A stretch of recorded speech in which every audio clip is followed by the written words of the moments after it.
So this is a quick video on creating teaching resources for your students. So one of the readers of my book, How to Teach Guitar, emailed me a question which says, when starting to teach, it takes a long time to prepare learning materials. This might include chord boxes, neck diagrams, tab notation, backing tracks, and written guidance and explanation. What can I do to ensure a student has some documentation relating to the lesson and something to practice without infringing copyright or having to work several hours to put something together? I feel I might be better off with an off-the-shelf course such as the Rock School series, but I'm worried this approach is cheating or looks lazy.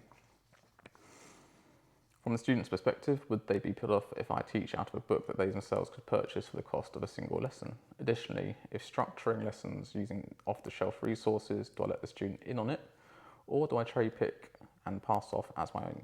Part of the challenge is that whilst off-the-shelf is easy, it may not reflect my philosophy and paradigm.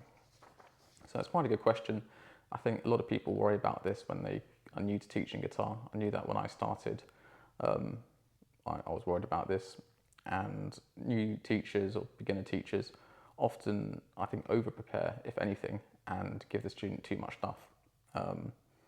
We equate the student getting value from the lesson to the student getting a lot of stuff to practice out of the lesson.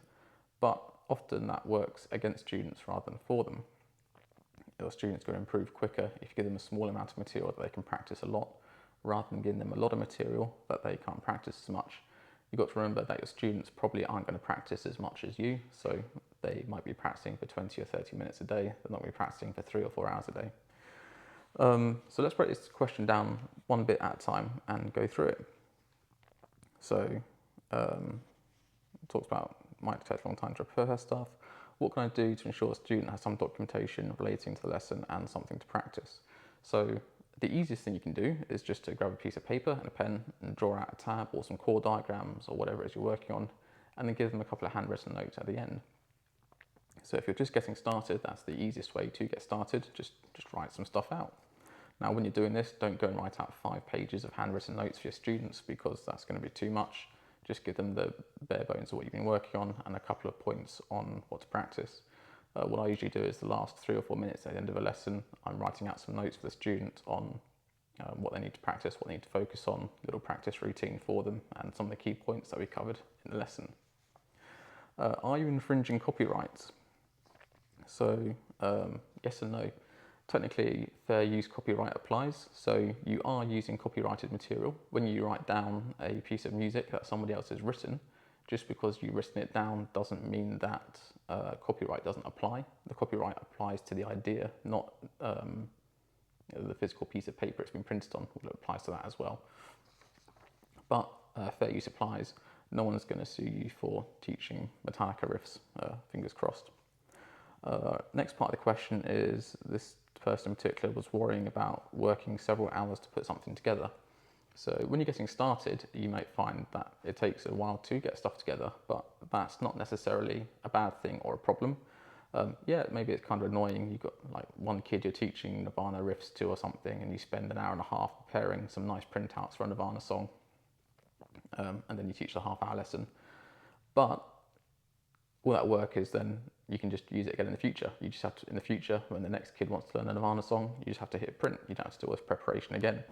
So the way I would get started as quickly as possible would be to just write things out by hand, or take the time and just write it out properly, make a nice sheet for it, and then just reuse it in the future.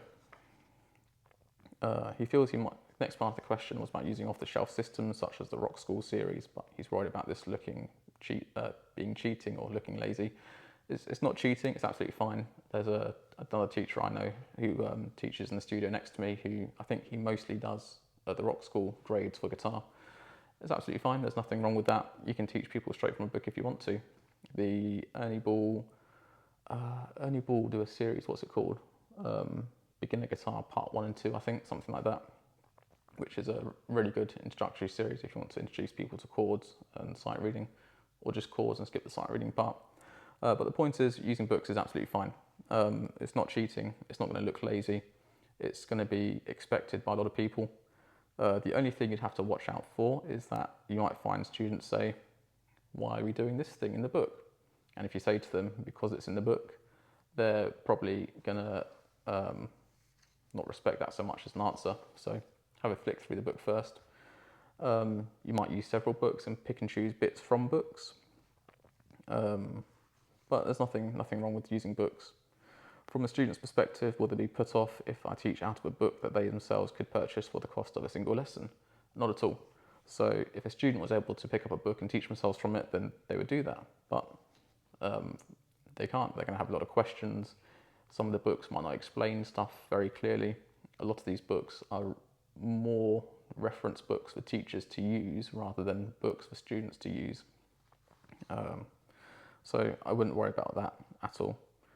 Additionally, if structuring lessons using off-the-shelf resources, do I let the student in on it, or do I cherry pick and pass off as my own?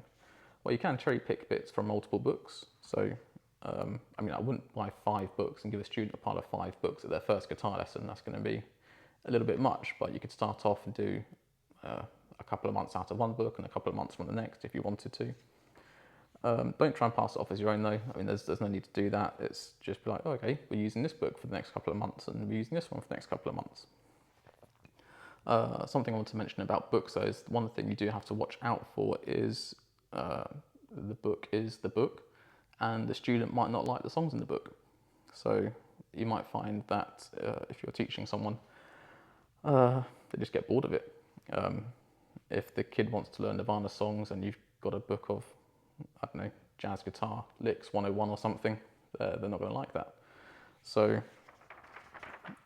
that's something I have to watch out for. I've had students who come to me now who say that they stopped lessons with previous teachers because they're being taught from a book and they didn't like what was in the book. But if the student likes what's in the book, that's not going to be the problem. Part of the challenge is that whilst off the shelf is easy, it may not reflect my philosophy or paradigm. Not really sure what you meant by that part of the question. But yeah, off the shelf is definitely easier. Although saying that, getting started and just getting a couple of songs together is not really that big a deal. What I usually do in my introductory lessons, I ask students what kind of music they're interested in. I try and get them to give me more than 2 answers, so I can get a range of songs and I can go through, I can find something that's a nice, easy one to get started with, something I can make a 1-string riff version of, so if the song's mostly power chords, you can reduce that to a single note and just play that along the 6th string or something. Something that's pretty easy for a beginner to get, but still lets them play onto the song using the actual notes from the song. So I guess to summarise all of that, because I kind of rambled on a little bit there, is you can definitely teach people from books. That's not a problem. You might probably find that students at some point are going to ask, why are we doing X, Y, Z from the book? So have a good answer for that. Don't try and pass it off as your own or anything. It's not a problem. Students don't mind being taught from books as long as they're seeing progress and enjoying what they're being taught.